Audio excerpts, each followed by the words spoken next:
বললে তো উপায় নাই কি করে বললি ভাই আর না বললে তো উপায় নাই কি করে বললি ভাই আর না বললে তো উপায় নাই কি করে বললি ভাই আর না বললে তো উপায় নাই সংসার ধর্ম শেষ করিল সংসার ধর্ম শেষ করিল ইসলামী সংসার কি করে বললি ভাই আর না বললে তো উপায় নাই কি করে বললি ভাই আর না বললে তো উপায় নাই যুবক যুবতীরা 18-19-20 বছর করে বয়স তারা স্টেজের মধ্যে উঠে গজল গাইছে তারা যদি গজল স্টেজের মধ্যে উঠে গায় ওই স্টেজটা হারাম বলে ঘোষণা হয়ে যায় কেন যুবক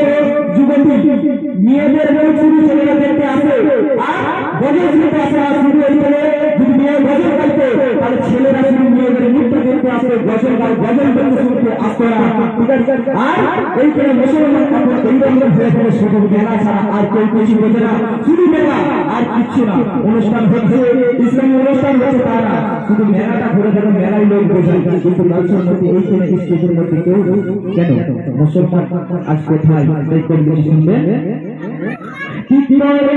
বললে ভাই আর না বললে তো উপায় নাই কি করে বললে ভাই আর না বললে তো